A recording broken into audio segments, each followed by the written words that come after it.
Task master, entertainer, almost final winner. మరే Emmanuel చేతిదాకా వచ్చిన big boss trophy ఎందుకు just అలా జారిపోయింది? చాలామంది ఏమనుకుంటారంటే అదృష్టం బాలేదనో, ఓట్లు సరిగ్గా పడలేదనో. కానీ అసలు కథ అది కాదు. అసలు విషయం ఏంటంటే అతని ఓటమికి కారణం ఆటలో చేసిన ఒకే ఒక క్రిటికల్ మిస్టేక్. సరే, ఈ ఎనాలిసిస్లో మనం ఆ ఒక్క తప్పు ఏంటో ఎక్దం డీప్గా చూద్దాం.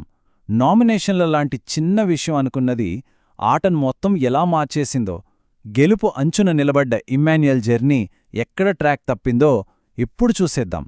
అయితే ఆ తప్పు గురించి మాట్లాడే ముందు మనం ఒక విషయం గుర్తుపెట్టుకోవాలి. ఇమాన్యుయల్ ఎవరో ఒక సాధారణ ప్లేయర్ కాదు. అతను ఒక టైటిల్ ఫేవరెట్. అసలెందుకలా అంటున్నామో చూద్దాం. ఇవి చూస్తే ఎవరికైనా అబ్బా, విన్నర్ మెటీరియల్ రా బాబూ అనిపిస్తుంది గదా.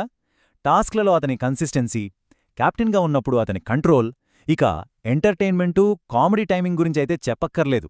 అందరితోనూ ఫ్రెండ్లీగా ఉండటం, ఈ మొత్తం ప్యాకేజే అతన్ని ఒక స్ట్రాంగ్ ఫేవరెట్గా నిలబెట్టింది. కానీ ఇక్కడే ఉంది అసలు ట్విస్ట్. బిగ్ బాస్ గేమ్లో మంచి ప్లేయర్గా ఉండటం వేరు, స్మార్ట్ గేమ్ ప్లేయర్గా ఉండటం వేరు. విన్నర్ క్వాలిటీస్ ఉండటం జస్ట్ ఫస్ట్ స్టెప్ అంతే. కానీ ఆ క్వాలిటీస్ని ఓట్లుగా, విజయంగా ఎలా మార్చుకోవాలనే స్ట్రాటజీ తెలియడమే అసలైన గేమ్. ఇక్కడే కథ మొత్తం మారిపోయింది. రైట్, ఇప్పుడసలు పాయింట్కొచ్చేద్దాం. ఇంతకీ ఆ క్రిటికల్ మిస్కాలిక్యులేషన్ ఏంటి? అతను ఆటను ఎక్కడా, ఏ యాంగిల్లో తప్పుగా చూశాడు? ఇదే ఇమ్మానుయేల్ చేసిన ఆ ఒక్క పెద్ద తప్పు. నామినేషన్లని ఆటలో ఒక భాగంగా చూడలేకపోవడం. వినడానికి చాలా సింపుల్గా అనిపించొచ్చు, కాని బిగ్ బాస్ లాంటి గేమ్లో ఈ చిన్న పొరపాటే అతని గెలుపు అవకాశాల్ని పూర్తిగా కంప్లీట్గా దెబ్బతీసింది. ఇది రెండు డిఫరెంట్ మైండ్ ఫెట్ల మధ్య జరిగిన యుద్ధం లాంటిది.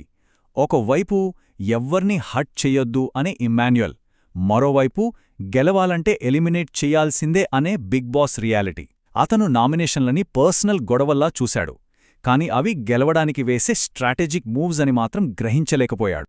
ఈ తప్పుడు అంచనా నేరుగా ఓట్ల మీద ఎలా ఎఫెక్ట్ చూపించిందో ఇప్పుడు చూద్దాం. అందరూ ఇష్టపడటం అనేది కొన్నిసార్లు ఎలా రివర్స్ అవుతోందో ఇక్కడ మనం క్లియర్గా చూడొచ్చు. ఇక్కడే మనం ఫ్యాన్స్కి, ఓటర్స్కి మధ్య ఉన్న ఒక చిన్న కాని చాలా ముఖ్యమైన తేడాని అర్థం చేసుకోవాలి. ఫ్యాన్స్ అంటే ఆటను చూసి ఎంజాయ్ చేసేవాళ్లు, కాని ఓటర్స్ వాళ్లు వేరు. వాళ్లు తమ క్యాండిడేట్ కోసం నిలబడే ఒక ఆర్మీ లాంటి వాళ్లు. ఇమ్మాన్యుయల్ ఫ్యాన్స్ని సంపాదించుకున్నాడు, కాని ఓటర్ల ఆర్మీని మాత్రం క్రియేట్ చేసుకోలేకపోయాడు. ఎందుకంటే ఓటు వేయించాలంటే ఒక స్ట్రాంగ్ ఎమోషనల్ కనెక్షన్ క్రియేట్ చేయాలి. సో ఫైనల్ రిజల్ట్ ఏంటి? అతనికి ఫ్యాన్స్ ఉన్నారు, కానీ ఓటర్లు క్రియేట్ అవ్వలేదు. అతను ఎవరితోనూ పెద్దగా కాన్ఫ్రంటేషన్ పెట్టుకోకపోవటం, ఏ ఇష్యూలను గట్టిగా స్టాండ్ తీసుకోకపోవటం వల్ల అరే, ఇతనికోసం మనం ఓటు వేసి గెలిపించాలి అనే ఆడియన్స్ని కదిలించే ఒక్క మూమెంట్ కూడా రాలేదు. సరే, చాలామంది ఒక మాట అనుకుంటారు, ఇమ్మాన్యుయేల్ నామినేషన్లకి భయపడ్డాడా అని. మరది నిజమేనా, లేక విషయం వేరే ఉందా? చూద్దాం. బయటనుంచి చూస్తే అతను నామినేషన్లంటే భయపడుతున్నాడేమో అనిపిస్తోంది. కాని అసలు సమస్య భయం కాదు, గేమ్ని సరిగ్గా అర్థం చేసుకోకపోవడం. భయపడేవాడు ఆటనుంచి తప్పుకుంటాడు. కాని ఇమ్మానుయేల్ ఆడాడు, కాని తప్పుడు రూల్బుక్ ఫాలో అవుతూ ఆడాడు అంతే. సింపుల్గా చెప్పాలంటే అతను బిగ్ బాస్ హౌస్ని ఒక ఫ్యామిలీలా చూశాడు, కాని అది ఒక చెస్ బోర్డ్ అని రియలైజ్ అవ్వలేదు. నామినేషన్లను ఎమోషన్స్తో లింక్ చేశాడు, స్ట్రాటజీతో కాదు. అందుకే ఇది భయం కాదు, జస్ట్ గేమ్ని చదవడంలో జరిగిన ఒక చిన్న పొరపాటు. ఒకవేళ జస్ట్ ఇమాజిన్, ఇమ్మాన్యుయేల్ వేరేలా ఆడి ఉంటే పరిస్థితి ఎలా ఉండేది? అసలు అతను ట్రోఫీ గెలవడానికి వేరే దారి ఏమైనా ఉందా? ఊహించుకోండి, అతను నామినేషన్లలో రెగ్యులర్గా పాల్గొని తన స్టాండ్ ఏంటో క్లియర్గా చెప్పి, గట్టిగా వాదించి ఒక సెక్షన్ ఆఫ్ ఆడియన్స్ని తన సపోర్టర్స్గా మార్చుకునుంటే అప్పుడు ఫైనల్ ఓటింగ్ మంచివాడు అన్న బేసిస్ మీద కాదు, మనవాడు అనే ఫీలింగ్ మీద జరిగేది. ఆ ఒక్క మార్పు అతని నేరుగా ట్రోఫీ దగ్గరికి తీసుకెళ్లేది.